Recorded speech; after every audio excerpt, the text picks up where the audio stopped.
American രാഷ്ട്രീയത്തിലും കുടിയേറ്റ നിയമങ്ങളിലും വലിയ ചലനങ്ങൾ സൃഷ്ടിക്കുന്ന ഒരു നിർണായക വാർത്തയാണ് ഇപ്പോൾ യു.എസിൽ നിന്നും പുറത്തു വരുന്നത്.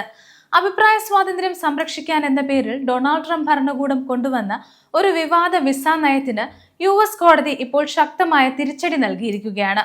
സോഷ്യൽ മീഡിയയിലെ വ്യാജ വാർത്തകളെക്കുറിച്ചും ഓൺലൈൻ സുരക്ഷയെക്കുറിച്ചും പഠിക്കുന്ന വിദേശ ഗവേഷകർക്കും ഫാക്ട് ചെക്കർമാർക്കും എതിരെ ട്രംപ് സർക്കാർ പ്രഖ്യാപിച്ച വിസ നിയന്ത്രണങ്ങളാണ് ഒരു യു.എസ് ഫെഡറൽ കോടതി താൽക്കാലികമായി സ്റ്റേ ചെയ്തിരിക്കുന്നത്. അമേരിക്കക്കാരുടെ അഭിപ്രായ സ്വാതന്ത്ര്യത്തെ നശിപ്പിക്കുന്നു എന്ന് ആരോപിച്ച് വിദേശികളായ സാങ്കേതിക വിദഗ്ധരെയും മാധ്യമപ്രവർത്തകരെയും നാടുകടത്താനും വിസ നിഷേധിക്കാനും അധികാരം നൽകുന്നതായിരുന്നു ഈ നയം. എന്നാൽ ഇത് ഭരണഘടനാ വിരുദ്ധമാണെന്നും പൗരന്മാരുടെ മൗലിക അവകാശ ലംഘനമാണെന്നും കോടതി കണ്ടെത്തിയിരിക്കുന്നു. എന്താണ് യഥാർത്ഥത്തിൽ ഈ നയം? എന്തുകൊണ്ടാണ് കോടതി ഇതിനെതിരെ രംഗത്ത് വന്നത്? ആഗോളതലത്തിൽ പ്രത്യേകിച്ച് IT സാങ്കേതിക മേഖലകളിൽ പ്രവർത്തിക്കുന്നവരെ ഇത് എങ്ങനെ ബാധിക്കുമെന്നാണ് നമ്മൾ ഇന്ന് വിശദമായി നോക്കുന്നത്.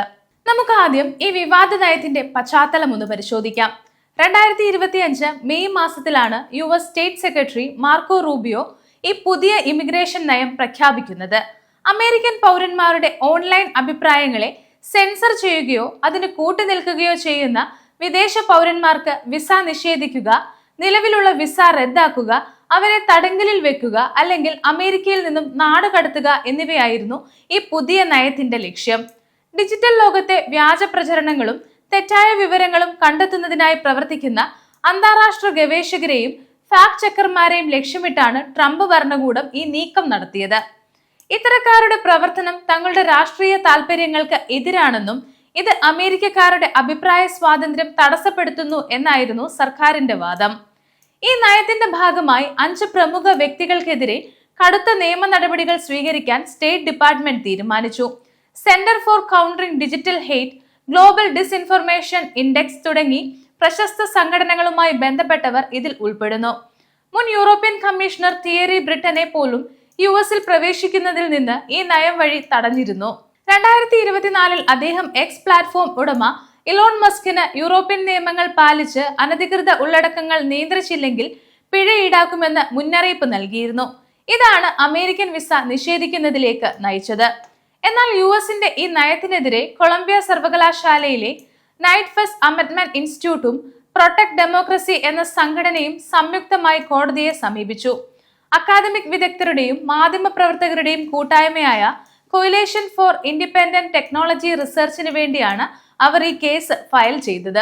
കേസ് വിശദമായി പരിശോധിച്ച US district judge James E. ബോസ്ബർഗ് 58 പേജുള്ള തന്റെ വിധിന്യായത്തിൽ ട്രംപ് സർക്കാരിന്റെ നയത്തെ കടുത്ത ഭാഷയിലാണ് വിമർശിച്ചത്. പണ്ടുകാലത്ത് തെരുവ് കോണുകളിലും ദിനപത്രങ്ങളിലും നടന്നിരുന്ന പൊതുസംവാദങ്ങൾ ഇന്ന് ഡിജിറ്റൽ പ്ലാറ്റ്ഫോമുകളിലേക്ക് മാറിയിരിക്കുന്നു എന്നാണ് അദ്ദേഹം പറഞ്ഞത്. ഓൺലൈൻ ഉള്ളടക്കങ്ങളുടെ നിയന്ത്രണത്തെക്കുറിച്ച് സമൂഹത്തിൽ വ്യത്യസ്ത അഭിപ്രായങ്ങളുണ്ട്. ഒരു വശത്ത് അത് ഡിജിറ്റൽ ലോകത്തെ സുരക്ഷിതമാക്കുമ്പോൾ മറുവശത്ത് ചിലർ അതിനെ സെൻസർഷിപ്പ് എന്ന് വിളിക്കുന്നു. ഒരാളുടെ ഉള്ളടക്ക നിയന്ത്രണം മറ്റൊരാൾക്ക് സെൻസർഷിപ്പാണ് എന്നാണ് അദ്ദേഹം പറഞ്ഞത്. എന്നാൽ ഈ തർക്കത്തിൽ ഒരു വശം മാത്രം പിടിച്ച് ഗവേഷകരുടെ വിസ റദ്ദാക്കി ശിക്ഷിക്കുന്നത് ഭരണഘടനയുടെ 1-ാം ഭേദഗതി ഉറപ്പു നൽകുന്ന അഭിപ്രായ സ്വാതന്ത്ര്യത്തിന്റെയും കൂട്ടായ്മ സ്വാതന്ത്ര്യത്തിന്റെയും ലംഘനമാണെന്ന് ജഡ്ജി വ്യക്തമാക്കി. ഈ വിസ നയം കാരണം അന്താരാഷ്ട്ര ഗവേഷകർ ഭയപ്പെടുന്നുവെന്നും അവർ തങ്ങളുടെ പഠനങ്ങൾ നിർത്തിവെക്കുകയോ കോൺഫറൻസുകളിൽ നിന്ന് പിന്മാറുകയോ ചെയ്യുന്നുണ്ടെന്നും കോടതി കണ്ടെത്തി. ഇത് സ്വതന്ത്രമായ അറിവ് ഉൽപ്പാദിപ്പിക്കുന്നതിന് തടസ്സമാണെന്ന് വ്യക്തമാക്കിക്കൊണ്ട് നയം നടപ്പിലാക്കുന്നത് കോടതി താൽക്കാലികമായി തടഞ്ഞു. ഈ കോടതി വിധി സ്വതന്ത്ര മാധ്യമ പ്രവർത്തനത്തിനും ശാസ്ത്രീയ ഗവേഷണങ്ങൾക്കും ലഭിച്ച വലിയൊരു വിജയമായാണ് വിലയിരുത്തപ്പെടുന്നത്. നൈറ്റ് ഫസ്റ്റ് അമെൻഡ്മെന്റ് ഇൻസ്റ്റിറ്റ്യൂട്ടിലെ മുതിർന്ന അഭിഭാഷക കാരി ഡി ഡെൽ കോടതി വിധിയെ സ്വാഗതം ചെയ്തു. പൊതുസമൂഹത്തിന് ആവശ്യമായ ജോലികൾ ചെയ്യുന്ന ഗവേഷകരെ ശിക്ഷിക്കുന്ന നയമാണ് കോടതി തടഞ്ഞതെന്ന് അവർ പറഞ്ഞു. എങ്കിലും കേസിന്റെ അന്തിമ വിധി വരാനിരിക്കുന്നതേ ഉള്ളൂ. സർക്കാരിന്റെ രാഷ്ട്രീയ താൽപര്യങ്ങൾക്ക് വിരുദ്ധമായി പഠനങ്ങൾ നടത്തുന്ന വിദേശികളെ വിസ നിയമങ്ങൾ ഉപയോഗിച്ച് വേട്ടയാടാൻ കഴിയില്ലെന്ന ശക്തമായ സന്ദേശമാണ് US കോടതി ഇതിലൂടെ നൽകിയിരിക്കുന്നത്. അമേരിക്കയിലേക്ക് പോകാൻ ആഗ്രഹിക്കുന്ന ലക്ഷക്കണക്കിന് IT പ്രൊഫഷണലുകൾക്കും അന്താരാഷ്ട്ര ഗവേഷകർക്കും വലിയ ആശ്വാസം നൽകുന്നതാണ് ഈ കോടതി വിധി.